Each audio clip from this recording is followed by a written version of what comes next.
My name's Chris. And I'm Kristie. This is the Washing Up Podcast. And as Jane Austen wrote, but actually she didn't, it was Emma Thompson. She goes, oh, what Felicity is this? And it's this Felicity. Hey, Felicity, how you going? Hi. It's fantastic. I'm good. Fantastic to get to talk to you. You know, international recording. So, you know. I feel so bougie. I'm just coming to you from my penthouse suite and just calling you. We just, you know, we're in a podcast. That were true. Yeah, no one's got a clue. So at this point in time, I'm just calling in. It's like, My private jet. Yeah. it's fantastic to get to talk to you. And I'm just going to say it straight up, significantly earlier than I thought we would be. Oh, thank you. Honestly, I kind of thought I had a little bit more in the tank. And my mum was like, no, they'd never kick out the pregnant lady. That's really good TV. I love the idea your mother thought that was a tactic. Like, she was only tuning in for the baby, honestly. Go in pregnant. You'll be fine. You'll be fine. But the funny thing is, if like on the end of the filming day, like, you know, of like the third week, you give birth and your mum's like, no, just go back in and pretend you're still pregnant. Here's a watermelon. Go nuts. It's fine. But what does this birth mean for my winter week? Honestly, it probably would have gone better. Look, let's start with winter week so we get it out of the way, and then we can talk about everything else and then some. Okay. So, look, first of all, I'm very much here, and anyone who's ever been on Bakeoff, anyone who's listened to the podcast knows I'm here for chorizo in any form. So, like, and palmier and chorizo. But did you actually? Was it you who said the line, I put this on toast? Is that? Yes, so that was the little parcel. So I have like Philly with a whole bunch of like spices and seeds, and it's delicious. And then you mix that with bacon and it gets more delicious. So why not wrap it in pastry? That is really good. See, okay, that's happening. I don't care. I would still actually go with the chorizo palmier and put it like on a sandwich. Of course you would. And like, you know, it's a breakfast sandwich for the ages. Just a nice sandwich with a panini. Panini. So, like, again, so those sorts of flavors, again, it sort of introduced the idea of the concepts for bakes. So how did you sort of go through your ideas for how you came up with your concepts? So Winter Week, for example, I'll use that as the main example. I assume you've got experience with winter. I've got a little bit. I really miss it right now because it's early morning and it's like over 40 degrees already. Ouch. Yeah, I know, right? 100% humidity coming on Wednesday. No puff pastry happening there. Oh, no way. So I probably could have been way more strategic with all of that stuff. I just went, what do I feel like eating? What's my favorite yummy thing? And then how can I kind of massage that into the theme? But I could totally have done better at the storytelling with things, I think. So, but I think there's two parts to it. The storytelling thing is good, and obviously really does help you to sort of elevate that level. But what do I want to eat? I mean, it comes down to, right, like a bit of storytelling is fine, but when you go to look up a recipe online and you have to go through someone's whole fucking blog to get to the recipe. I was born on a warm summer's morning. There's a couple of recipes I use consistently, and I've had to screenshot them because I can't be bothered every time I go to the page to scroll through 17 pages of, I was on holiday in the Maldives, and it's got nothing to do with it. And I think your story of this tastes good on toast is a fucking great one. Thank you. It's succinct. Brevity is clearly my thing. well, no. I mean, brevity is sort of your thing. It's definitely Neil's thing. We'll come to that in a minute because that was. Oh my god, that's your brevity. One of my favorite moments of this whole series was him in the showstopper. What is it? It's apple and blackberry. Pause, and then Darren. Okay. I felt that in my very fiber. Like, was that rhubarb? No, it's apple and butter. Oh, okay. Yeah. I've got no brain. There was a lot of rhubarb as far as I was concerned. But in terms of like the storytelling aspect versus the just what I want to eat, the former executive producer, Nicole, told us when she was on the podcast, the way she came up with the matrix for Bakeoff was she'd sit down before the series with a cup of tea and go, and what would I like to eat with this cup of tea? And that's how she'd start mapping out where the bakes would go before she'd then fill the rest of it out. The initial matrix was built off, I'm going to have a cup of tea. What would I like to eat with this? And That's so great. Maybe I should have done that series. should have done tea. Now, what would I like with this? This is for your next one. You can just move to another country and do like a different Bake-Off. Like, oh, that's a good idea. Go do Kiwi Bake-Off. They'd never know. Ever a redemption bake? I am coming back. We have talked about this, like a redemption series. We've pitched a redemption series. I've pitched the Commonwealth Games more times than I can count at this point in time. It's got a points board and a team concept. So we can get you in the team. We'll get you in the team. So, and then you can sit down with a cup of tea and go, what would I do with this? So, whole thing. But in terms of, like we said, we'll get Winter Week out of the way. That last bake. I really thought, I felt bad for you in the edit when they were getting you to say, the worst thing that could happen here is that the butter could have run out of my pastry and the whole thing would just sort of get puddles. As they're showing it happening. Foreshadowing. Yeah.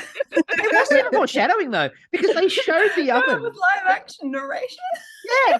They showed the oven dripping and then cut to you, oblivious because it's out of sync, going, the worst thing that could happen would be, and it's dripping all over the place. Obviously, so insane. I was going to say, obviously a heartbreaking moment where you look down in the oven and you're like, oh, And when I was saying that, I think honestly I wasn't even prompted. I was legitimately like, yeah, when pastry goes bad, it just leaches a little bit of butter. That was next level. Like that was it looked like you dehydrated it. Like when... it was just what that moment, because I've never broken pastry. Pastry's easy. That was what you said. You're like, I think I broke pastry. People often talk about baby brain. Do you now turn to your child and go, you cost me a Bake-Off championship? 100%. Because, it took me like 2 weeks after filming to realize what had happened, because I was just so baby brain addled.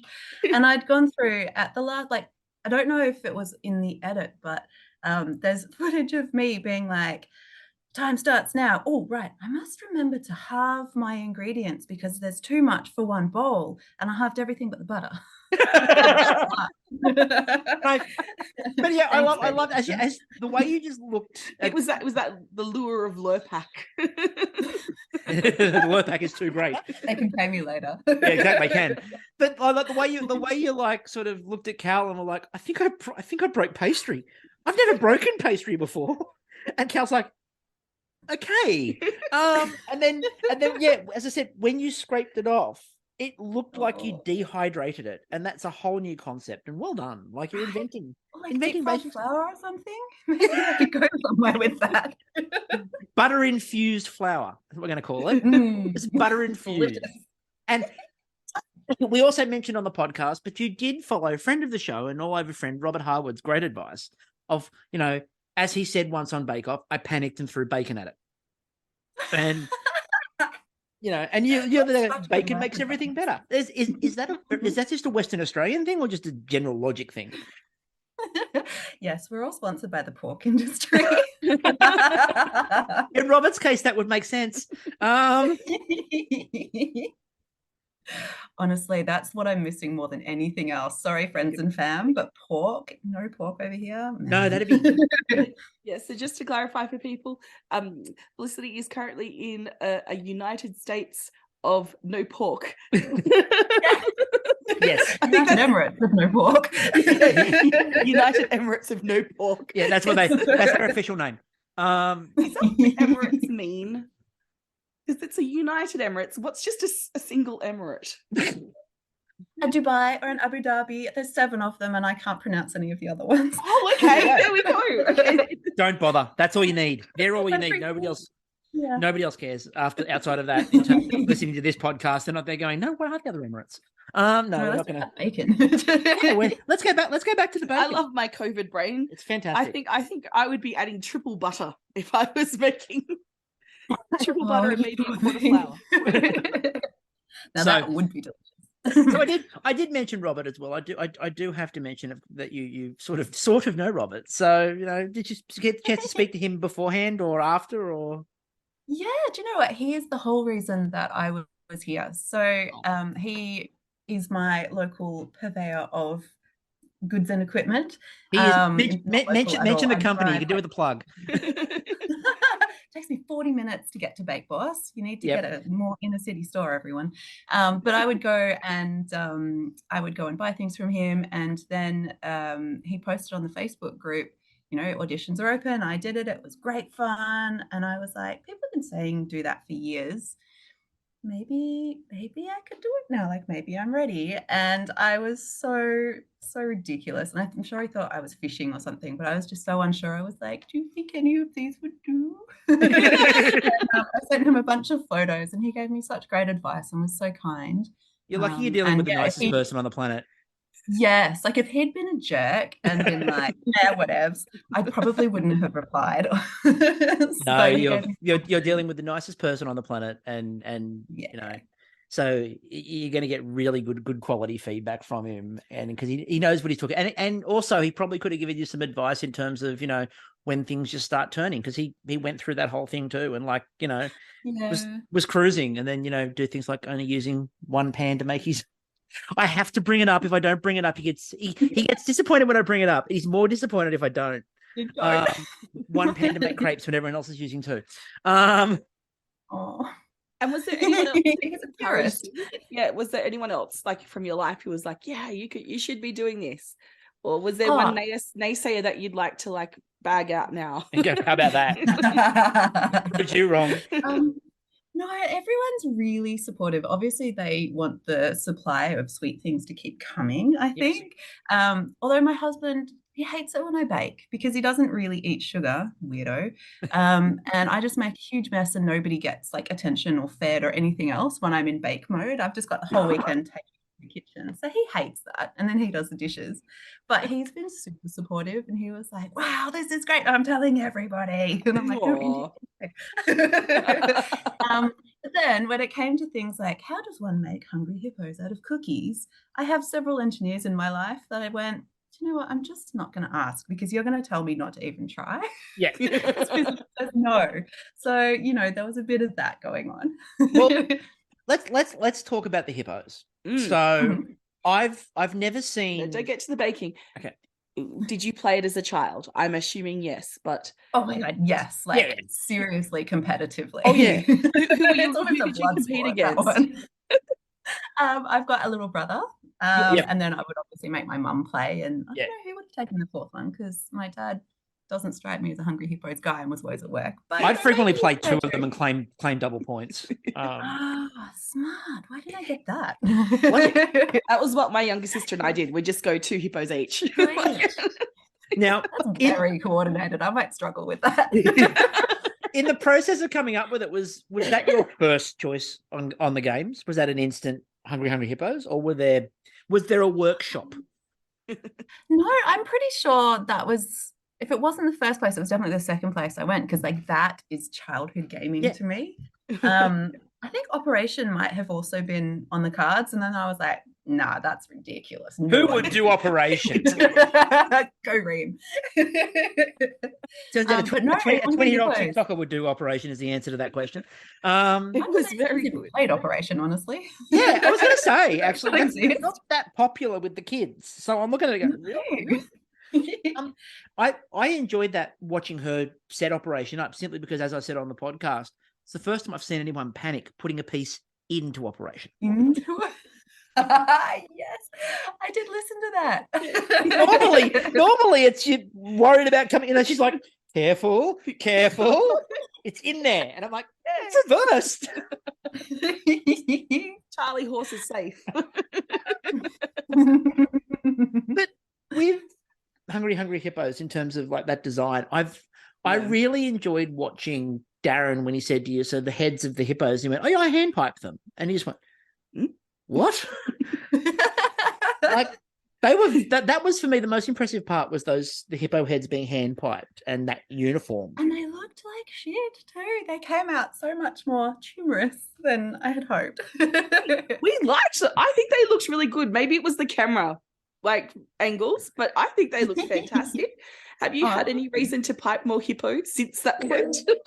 I haven't yet, honestly, but I pretty much. So I came home from Bakeoff to moving house. Like my husband was meant to do it whilst I was there, and moved in with my parents. So we've had no kitchen for the longest time, and I'm just dying to bake. Oh, no. All of my stuff's been in storage forever, and now it's stuck on a big boat somewhere. Somewhere on a boat. Someone on the boat, though, is having a really good time in the boat galley. I think are you going to disappear in a fog of flour for like the first week you have a kitchen and all your goods? Oh my gosh, yes. I'm so looking forward to that. Just this haze over the top of the kitchen. And then one of them will be a Nile themed bake. So it'll be the Nile, and it'll just be featuring hippos all along the Nile. That's what I should learn how to make marshmallow for that. I've never even contemplated making marshmallow before. So if only there was, I was going to say, if only there was a challenge somewhere on Bakeoff that had marshmallow in it as part of the. Oh, hang on. I was so relieved. I'd just done that before. Yeah. I love it. It's one of my favorite parts of Bakeoff is when someone clearly is like, I want to do this, and then they do it like a challenge before, and everyone's like, oh, that's so much better. I can do that. That's really good. Do you know, the boys, like Gavin and Neil, were so disappointed that they both essentially did a wagon wheel, and we'd just done a wagon wheel. Yeah. Like, this is fantastic. No one's going to think of a wagon. Oh, Darren. Thanks for that, Darren. Really appreciate it. You've ruined the showstopper, Darren. You've ruined the showstopper. So, overall, though, before we sort of go into any other individual bakes, etc., I always like finding out from you, what was the favorite bake you did? And it doesn't have to be the hippos. It can be a flavor wise or one of the technicals, which occasionally is a favorite from people, not always. Absolutely every technical. All my favorite things were technical because I think it's not putting myself and my creativity on the line. It's just following instructions. And I love seeing how they all come out differently as well. Like, what instructions did you get? Oh, it's always fantastic to watch when either someone leaves something out or decides that they can do it a different way. And either it's inspired or you can just see impending doom. Sometimes it works if you're, for example, Nerman last year a couple of times who just went left field and did it himself and got the same result. That man is a magician. Sometimes it doesn't particularly work. And I really liked everyone's interpretation of putting parsley around the side of the tart. I know. So I had never ever seen. We don't get to see the finished product ever until we watch the show, and I was like, oh, that's what she meant. That's not tasty. Yeah. That's something I always forget to ask, but it's one of my favorite things when we do occasionally speak to people about technicals, and they're like, we don't get to see what that looks like. And there were a couple last year in particular where like the technical, they still had no idea when they went home. Like I think the Canadian was the one. Yeah. That was the one where they all made things that looked very phallic in appearance. And I'm looking forward to watching that one. I haven't seen that one yet. But they didn't see what the original looked like in any way, shape, or form. So until they watched it back, nobody had a clue as to what it was supposed to look like. And same. And honestly, because we're not really supposed to collude or turn around while we're doing technicals. So as we're bringing it up to the top, we're all having a sticky beak left and right, and we're like, whoa, uh-oh. You're like, put it down and go, oh crap, that's not right. Like, to be honest, it's one of the things I've appreciated about this season, like, is that it's obviously a little bit more stricter on the not sharing the technicals, which is kind of something I appreciate, because I'm like, you get to share in the signature and the thing, and then the technical is like, no, what do you know how to do? Yeah, you're on your own. What can you produce? Where will you put your parsley? Yeah. Where will you put your parsley? Will your parsley make it look like it's like, again, as we put it, the tray at a butcher's? Yeah. It's exactly what it felt like, honestly. But my favorite one is Rachel's wedding cake, so the raspberry dome, because it was delicious and because that's more my style of baking. Like, I don't do cookies ever. I hate fondant cookies. Like, that's just not nice to eat, so I don't make them. It's fun. And my Instagram's full of like novelty cakes because that's what people have wanted for birthdays and stuff recently. But I'm the entremet kid. Like, I just love shiny, layered, ridiculous, time-consuming things. So that really sang. a bit alongside like what you just said there with the fondant cookies. What I appreciated about that cake was there was no fondant inside. It's got a really, it looks really good, but it's a shiny glaze. There's no fondant. It's not, buttercream, bordered buttercream. Yeah, I'm kind of a bit over the, when you look at Instagram and you get a lot of Instagram cakes where it's, this cake looks incredible. And you're like, yeah, but the layers of fondant on that mean that the flavor is not going to be as good because it's just like heavy fondant. Or in the case of a lot of the American baking shows, it's fondant and Rice Krispies. Yeah. And like just a base vanilla cake underneath, so. Yeah, disappointing. No, it has to be delicious before you're even going to bother, I reckon. Yeah. I mean, but that makes life difficult. we got interested. We got introduced to one of the nicest princess cakes over your way. Well, not your former way at Miss Maud's in Perth, the princess cake. And that was Robert who insisted because that's his favorite cake. Yeah, is the princess cake at Miss Maud's. Or as I call it, the Princess Fiona's boob cake. Yes. Oh, now I can't unsee that. No, it's green. It's got a cherry on top. What are we doing? What are we doing here, folks? What are we doing here, folks? What are we doing? But no, but it's always. I agree with you in terms of the fact that there's no fondant. It was shiny. It was a bit too much gold for my liking, but that was about it. Some of them. Oh my goodness! I was wearing super gold boots. I don't think you actually ever get to see them. Saw the gold shoes last night. The gold shoes. We did. I'm glad they got a bit of airtime. I had different shoes every episode, but the gold boots are my favorite things in the world. And I was wearing them, and Nat had just gone ham on the gold dust on her cake, and it was like a glowing beacon. And Darren's like, I wonder whose this is. Judging by the shoes, I think it's Felicity. Eventually, it's like, no, that was clearly Nat. I'm just imagining Nat following you around going, I really can't justify mugging a pregnant lady for their shoes, can I? She just following you around going, aren't your feet sore, Felicity? Where I got them from. Was she following you around going, aren't your feet sore, Felicity? I could just give them a massage. Just take off your shoes. Pop them here next to me. Runs off. Oh, she was so delightful and so jealous of the bump that she would have done that anyway without nicking my shoes. I gotta say, at the end of biscuit week, and she's like, yeah, everyone's giving her comforting goodbye hugs, and she's like, comfort, just 1 minute, just yoink. Runs 100 mile an hour. It's like, bye, suckers. So she's a little bit gangster. She might. So when you first sort of go in and you sort of start to see what everyone else is producing, sort of how does that sort of feel for you? As you start looking around and go, oh, okay, this is the level of what we're dealing with. Oh, the imposter syndrome is mega. Like, I really didn't think I'd get to audition. I really didn't think I'd get a call back from audition. So I felt really insecure going into the whole thing. And then to make things worse, for the audition, I went to go and get some supplies. And who else should be shopping at the same time with a super proud wife who was like, don't tell anyone, but it's for Bakeoff, to the lady. And I was just like, huh? And he was buying stuff to make chocolate flowers. And I was just like, what am I doing? Was it Neil? Jesus, it was Neil. Yeah. He's the loveliest man, but I was very semi-professionally scared of him the whole way through. He's just very, very good. And then everyone got better and better. And these guys are from here on in, the people who are still there deserve to be there because they live and breathe this. And they go on food excursions and they have book subscriptions and they are legitimately proper good bakers. And I was just dicking around, really. So I just bring my food in. Yeah, but I mean, not to downplay yourself too far, because you're dicking about at the top most weeks. I know.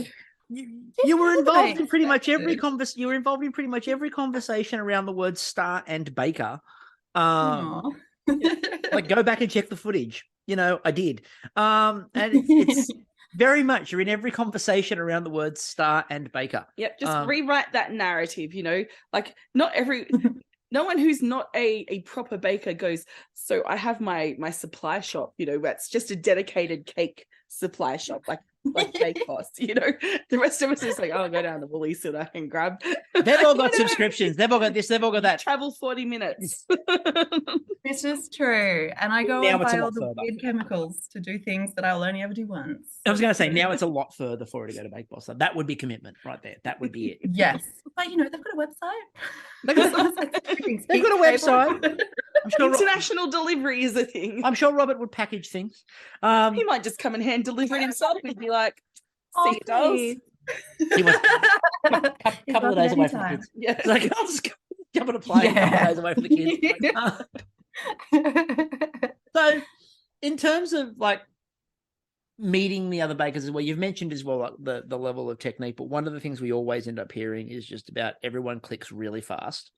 Yes, honestly, in the nicest possible way, it's like Stockholm syndrome. Yeah. Because it's such an extreme different experience to most people's daily grind that like we're all freaked anyway. Yeah. And we're shut in a small room together waiting a lot. So we get to know each other quite quickly. And then we got through our first, was either day 1 or the end of day 2, filming the end of episode 1. And we were so exhausted, all of us. And Laura just put her head on my shoulder. And I was just like, oh, this isn't even weird. And I don't have cooties. This is so nice. I love her. So yeah, we bonded so fast.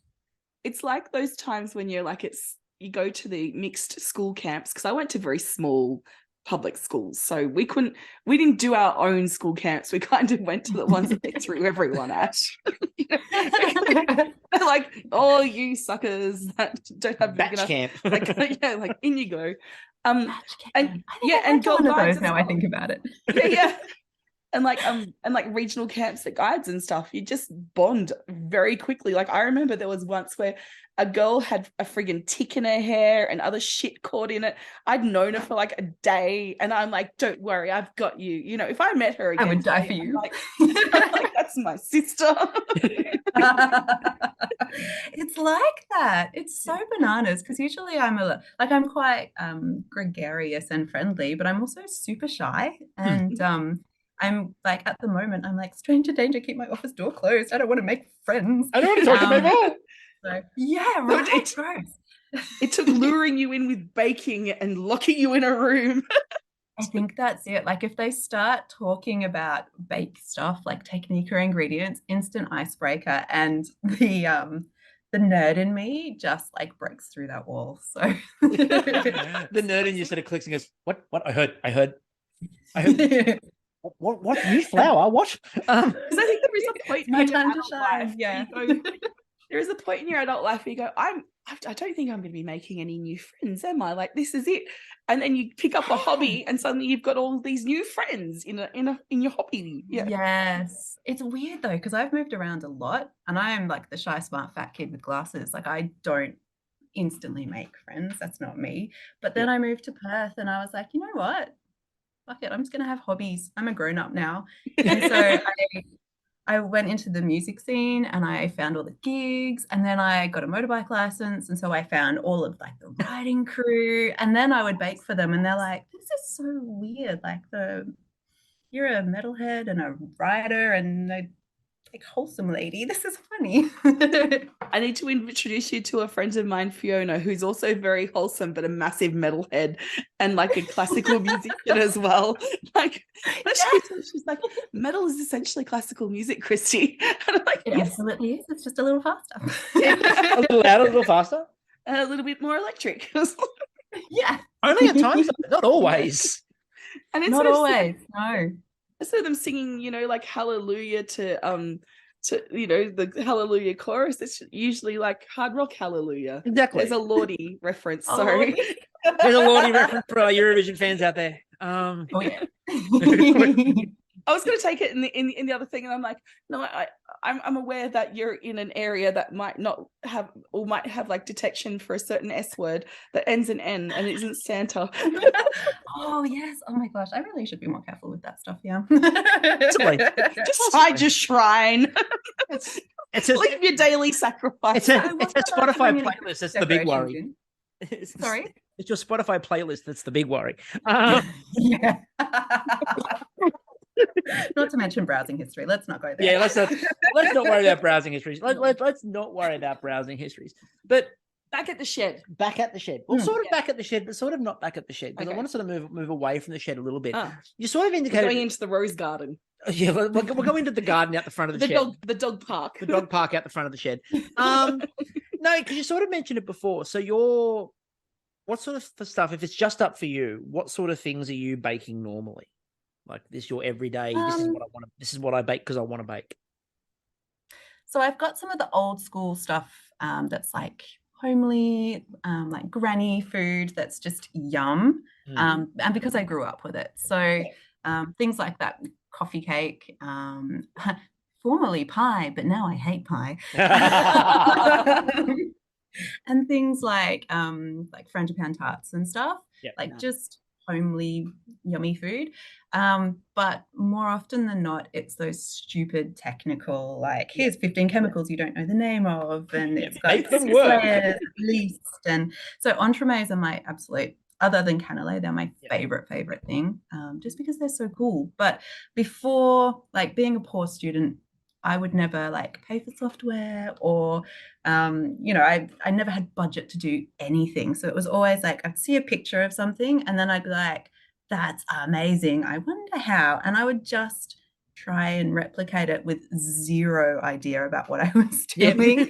And like, I didn't have subscriptions to classes and things like that. So I kind of find the longest way of doing something, and then I'd do it. And it was so fulfilling being like, kind of looks the same. And it's a bit like, but it's a bit like what we've sort of seen now, sort of coming back again with, Ream's sort of her generation. Ream's generation. Yes. The whole, with their ticks and tops. With their ticks and tops. We've talked about the Bakeoff. We're not talking about the ticks that you remove from people's hair when you're a guide. Talked about the tick of the top. No, but that idea of now that sort of coming back where people are like relearning different techniques that are either shortcuts or learning things that they've got. As Ream said herself in the last episode, where she said about bread, and she's like, I know what to do to make it work, but I can't tell you any of the processes. Like, I don't know what they are, but I know what I need to do at the right time to make this happen. And that's sort of, I think, the way a lot of younger people today are engaging with like baking and food now. It's sort of through that. And I feel like that's kind of coming full circle, right? Because that's how grannies in the middle of nowhere with access to no technology and few ingredients that they've made themselves. Like that's probably how they did it, right? They just went by feel. That's all right. You can bring your friend onto your special guest onto the show. My special guest. But it's like, it is full circle, because if you watch any of those let's do some medieval baking or cooking stuff, it's always like, get yourself a venison and a thingamabob of a thingamabob of flour, of wheat, and you've got to just sort of work out what all that means. A palm of fennel.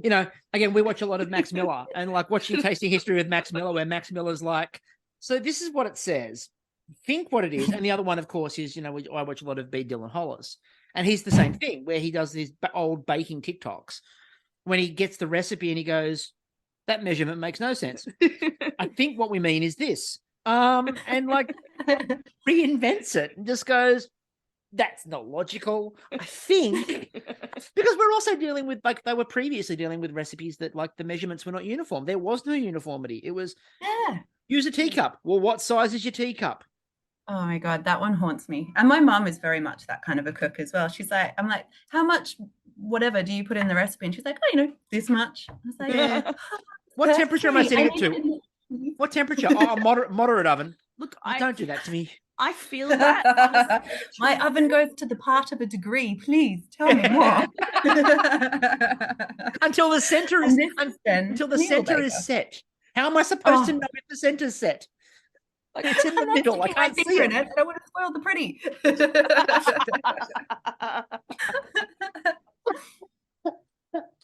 So yeah, I firmly sit between both of those camps, I think. I will rigidly follow a recipe until I'm suddenly like, okay, I'm comfortable, now I'm going off piste. This is why we need more hauntings of recipes and cuisines, because if you have a ghost, sorry, So Kristie last night suggested that she wants to haunt vol-au-vents. And now I'm kind of regretting that because I'm not a fan of vol-au-vents. I'm like, why am I going to haunt a cuisine and curse? Maybe I need to balance it out. So I'll haunt one that I curse and then one that I like. So I'll haunt spring rolls for the ones that I like. I promise everybody vol-au-vents for the ones I don't like. I promise everybody, if you haven't listened to the main episode for this week, it makes sense if you listen to that. Yeah. But now there need to be more ghosts that haunt specific like foods so that you can just tune into the ancestors of these foods. Right. Bring a friend. Yeah, exactly. Now, the mentioning of vol-au-vent. Like, is this enough? Or you just feel like the measuring cup tip up, or you're like, oh, that's enough milk. Yeah, is that enough milk? And suddenly in the sort of condensation, you just get the word "no" written in. Well, there's a sudden gust of wind that levels out my flour for me. Yeah. Where does this cup stop? Thank you. Now it needs to happen. Spirit world, get on that. But meanwhile, you mentioned vol-au-vents, which brings me back to something you actually said last night in your showstopper, which I sort of debated a little bit, which was where you said that I kind of feel like you have to go sweet for this because I don't think you've got enough time to get flavor into a savory pie. For God. I'm going to debate you, Felicity. I'm not going to She probably doesn't even remember saying that. No, I'm not going to debate I it. remember nothing, but I did watch that last night, and I was like, I feel like for half a second, I was like, savory, but all the savory stuff I could think of, other than Cottleston pie, was like curries and stuff. And I'm no Malini, like I cannot whip that out in 30 minutes or less. It needs a day to just make friends and get yummy. So yeah. And I was so surprised when there were a couple of savory pies and they were yummy, I think. Yeah. There were a couple of different savory options actually, and I was kind of surprised that there were a couple of savory options. As much as I make savory over sweet. Pie in Australia isn't that like common, you know, like it's like I've seen it more on British menus, and like, we don't do a lot of fish pie because like Australia, if we're going to have fish, it's usually in the summertime, or you know, and it's like I mean, to be fair, barbecue. The way Gav did that was scallops and prawns, so it was more of a seafood based pie rather than a pure. The British would do the British would do a pure fish general pie. Fish. Yeah, General Fish, is that a person now? Yes. Someone call him General Fish? He's a friend of Aquaman. It's like Ariel has flounder and Sebastian Aquaman. America has General So's chicken. Yeah. Australia has General Fish's pie. It works now. But yeah, it was interesting to see there were a couple of savory ones that were done, and different methods of doing them as well. That was one of the things I really appreciated last night, was in both the signature and the showstopper, there was a lot of variation in something you would have expected possibly could have been fairly uniform across the board. Yeah, I was expecting. So a few of the challenges had been like same, like everyone makes carrot cake and stuff, but they were super different. And so day one, getting to taste all of the signatures was so yummy. Oh, like, Laura's pork, and still dream about some of them. Laura's pork rolls. And Reams. Oh, how was you got to taste Reams? I'm assuming like. I don't remember Reams. Like that's my favorite food, and I was looking at that, being like, that looks like something I would really enjoy, but I don't remember because Garlia's. Yeah. Like I am also a pale pom, and can't handle spice like Darren. That was so funny. All of those jokes got cut out, but yeah. But what I really loved about that too was it wasn't just like Darren's going, "Oh, that's hot," and then you cut to the judge who you're expecting to go, "Oh, I love spice," and then she's like, "It's really hot even for me." Yeah. They were scorching. Galia is a tough cookie, but they were so delicious as well. And the whole shed. Just because she was frying curry leaves and cashew nuts, like just as bar snack kind of stuff. And the whole shed was amazing. Yeah. Well, you would have had that. You had the Reams, sort of the mince that Reem was making with that. You would have also had the Moroccan chicken that was in the pressure cooker when Sandra opened that up. Well, that was bloody Adam deep frying things. What is he, some kind of Pied Piper? Yes. Adam deep frying everything. And like, then the other one for me that was like, there was nothing that put me into a state of existential dread more than watching Alona make phyllo. And what was she thinking? Crazy. I know. And I'm like, I think I said on the podcast last night, Alona's making phyllo because she likes chaos. And like it just her hands shaking. Oh my gosh. It was so thin. And then when Cal came over to do her little bit of jokes, and you can see Alona, she was joking with her, but joking with her on a don't come near phyllo. Nobody breathes. What she said the week before. Don't breathe, don't move, don't look at it funny. It might fall over. Like she's going, could you make me something to wear out of this? And I think Alona was terrified that Cal was going to pick it up and put it on. And there's this moment in Alona's eyes of, don't you dare. It's like this undercurrent of psychological torture. So sweet and polite. She would never have said anything, but oh my God, the knives would have been out in the brain. Cal would have been running around with it with a cape, and Alona would have been going, but in her head, she's dying quietly. So much. So, did you almost give birth when Nat made the time call of you have 10 minutes to go? She did that to us so often in so many creative ways. I swear that poor baby had so much cortisol swashing around in there. We felt for like you obviously were like, this could be an early labor here. Gav, every time they did it, looked like he was going to have another heart attack. And it's like, come back to Gav, and Gav's like, don't do this to poor Gav. The man is stressing. Oh my goodness. Yeah. Oh my God. That was just, and you have no concept of time in there. So you're like, I've just finished reading the recipe. How is it 10 minutes to go? You're like, I believe this.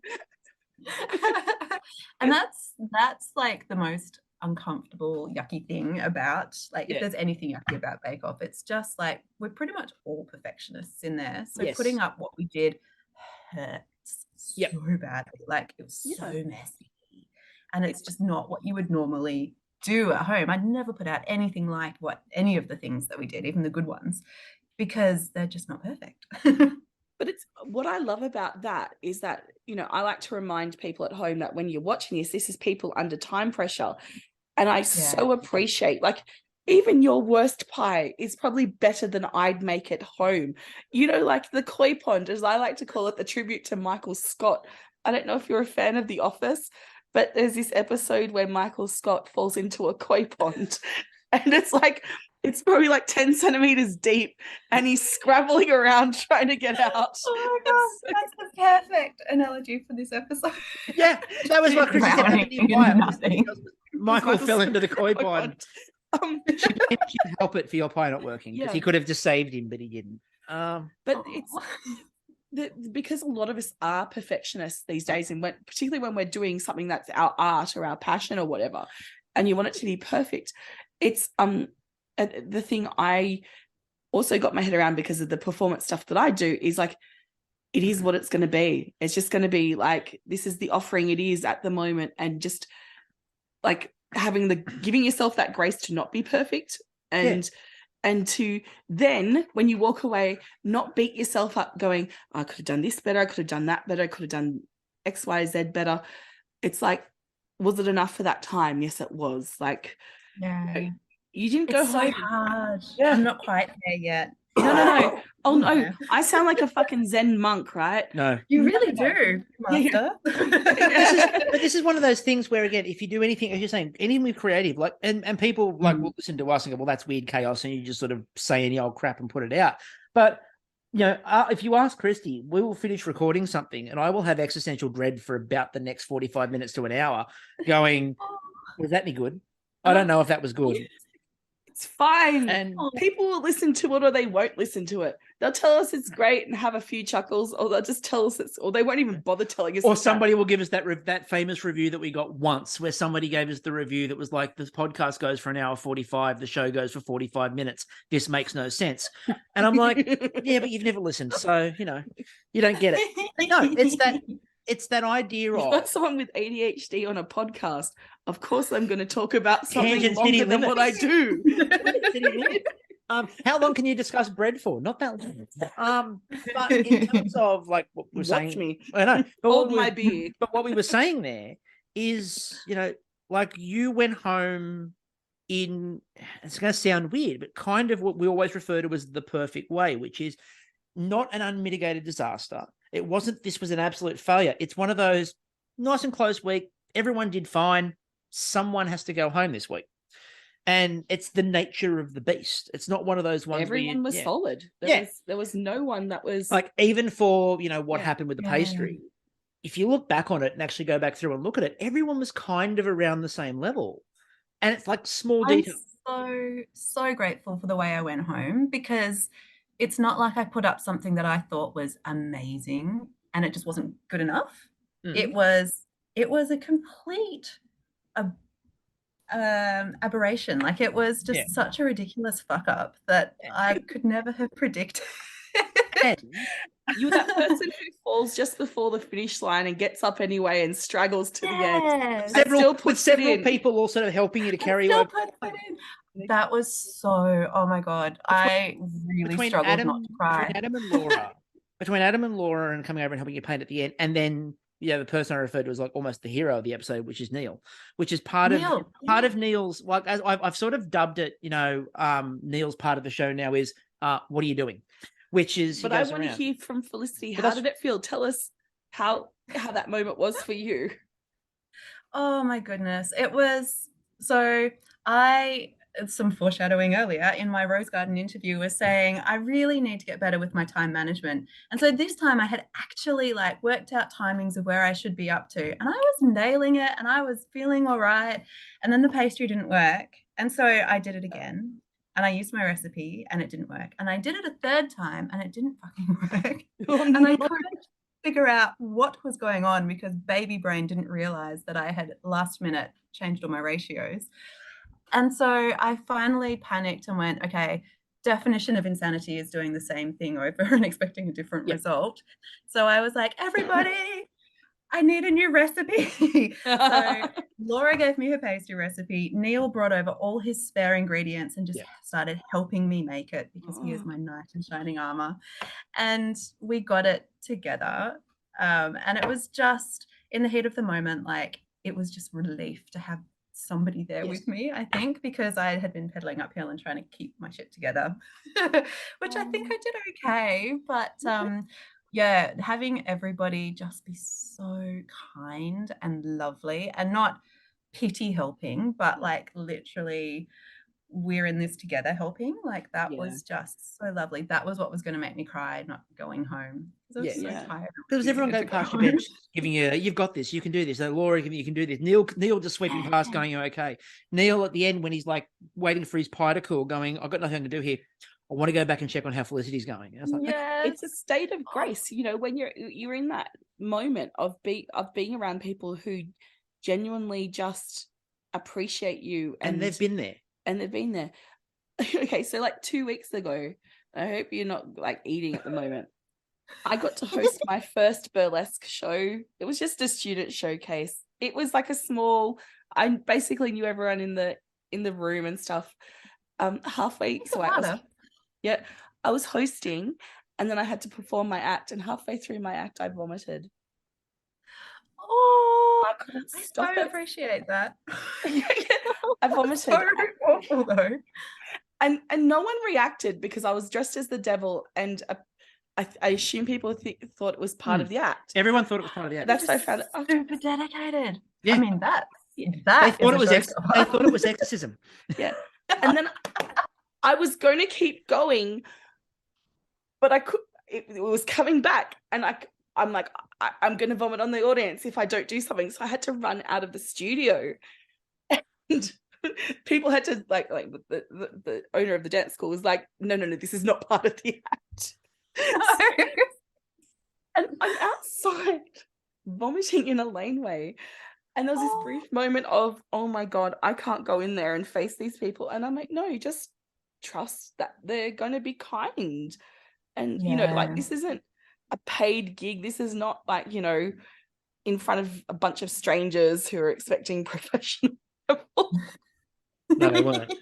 I mean, if they were expecting professional level vomit, I didn't even achieve that. It was quite piss weak. But legitimately, everyone was coming up to her afterwards and going, we were like, how did you keep that in a mouth for the first half of the act? And that's so, amazing. And so now I'm working out how to incorporate into my act without it being real vomit. But what I'm saying is, like, it's beautiful to be in that space, because I got back in there and started hosting again and had a fucking brilliant night.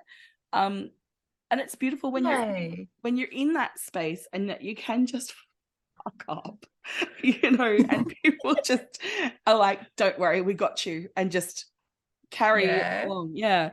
Because I'm sure you're the kind of person that would do that for someone else, like. Oh, totally. And they ask you that in the audition, like, are you the type of person who's super competitive, or are you the type of person who would go and help somebody? And I was like, 100%, I am here to help. Like, I love this craft and I love the people who do it, and we're just in there together. But honestly, my time management's shit, so everyone's going to be helping me. I'm going to say this because pay it forward. We're going to pay it forward to help me. This is what I need right now. What I'd like right now is someone who can just organize my baking to like 5-minute segments. That'd be really good if you could do that. Yes. That's probably why I like technicals, because somebody's already done all of the thinking. I was going to say that might be your thing. Because like, I think up until last night, the lowest you'd been in a technical, I think, was maybe 4th. It was 4th or 3rd. Yeah. And even last night, you're only 5th. So that was like, you still weren't that far down in the technical. Which is why I brought that up on the podcast. But anyway, what other difficulties? There were no other difficulties. Anyway, moving on. So, I mean, look, it's kind of a bit redundant to ask what's been happening since the show, because we know what's been happening since the show. Yeah. You're there. Moved overseas. It's just a little bit of stuff. I was going to say, moved house into your parents, moved overseas, had a baby. I mean, bought a block of land, tried to build a house. Like, there's a whole bunch of stuff that I was doing all at the same time. Wow. And you didn't see your time management is the problem. Yeah, I definitely don't know my limits. That's the problem, I think. And so what's it like, just before we sort of finish up, what's it been like following along with what's going on with Bakeoff from not here?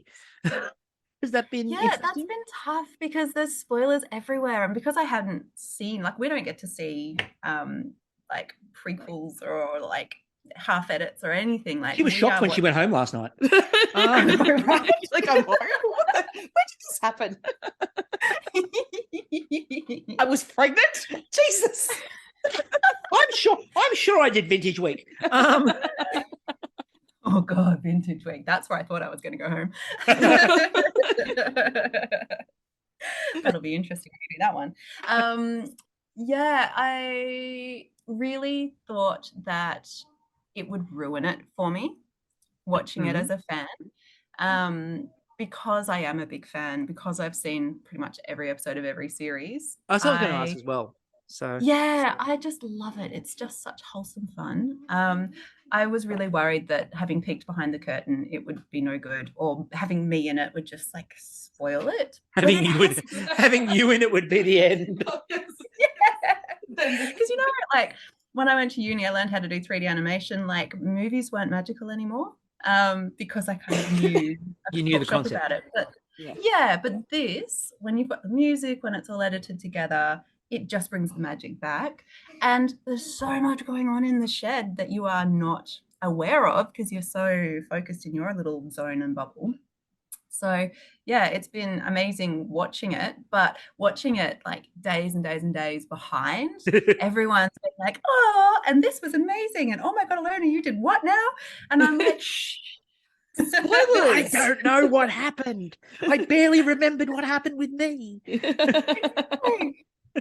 Have you been? Well, you mentioned watching the other versions as well. Have you watched what other versions in terms of, apart from just Australian, or? So I started with British because obviously I'm an expat from way back, and then the Canadian because amazing. I love Schitt's Creek, and Rochelle Adonis used to be down the road from me, and I'd go there for high tea. And, now she's down the road from us. Yeah. Oh, is she? Yeah, she lives down the road from us. Yeah. And then I watched the Zimbabwean one. Yeah, it's the Kenyan one. Yeah, Kenyan one. That's right. And which is a weird concept. I kind of get that maybe everyone doesn't have ovens at home, and this is why the level is. Yeah, the where it's Kenyan one's a bit, yeah, and the Kenyan one was also similar to Kiwi's first 2 seasons insofar as the 2 challenges. Okay. Which is bizarre. Two challenges. So I Kiwi don't for the even first remember that. for the first 2 years of Kiwi, they did 2 challenges only and rotated them,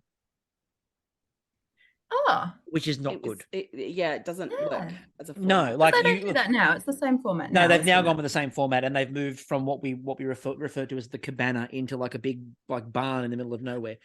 Yes, that shed on the cliff, that's the house I'd like to build.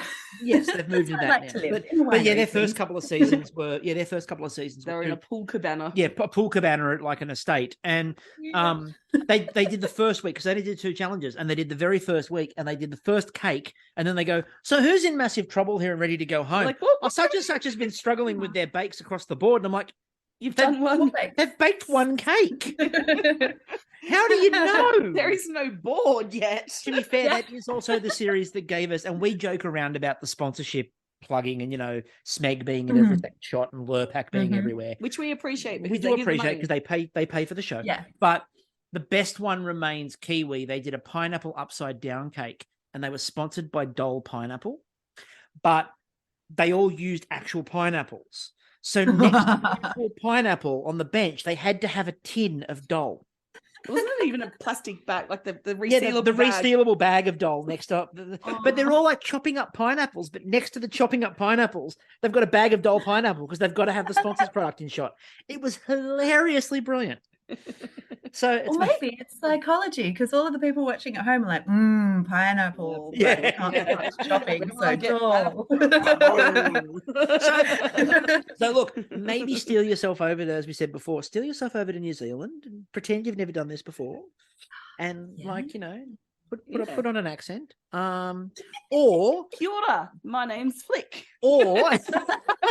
or go with a slight American accent. Because I watched the 6 episodes of the Great American Baking Show, the Hulu version they did. Only one I've avoided. You could run through that series. You could just sprint through that series to a grand final win. Like most of the Australian bakers would just absolutely sprint through that. It wasn't very good. It's not very good at all. And again, all they did was they busted in Paul Hollywood and Prue Leaf and put them in. I can't believe Prue had a bar at that. She got Prue. I'm sure she got money. Yeah, she's like, true, how I console myself. Yeah, Prue very much looks Paycheck. forward to the money. She's here for the money. Ellie Kemper's the host of that, by the way. Oh, that's a shame. She's brilliant. It's very weird. Oh, It's like very weird. It's weird. So, but what wasn't weird was your time inside the shed. So, thank you so much for joining us. It's been an absolute delight to get to speak to you. Thanks for having me. It's lovely to meet you guys. You too. You want to do you have an Instagram people could follow?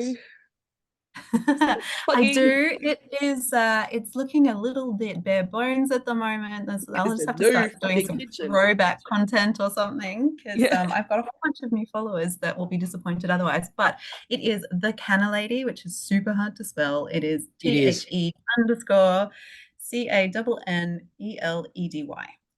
Because I make Canna Lady. Yes, the Canna Lady. We'll share it on the washing up. We will, we will reshare it again, obviously, and we'll tag it obviously when we put the episode out as well, so people can get to see it. But thank you very much for listening. It's been absolutely fantastic to talk to you. Until next time, I'm still Chris. I'm still Kristie, and we will catch you all later.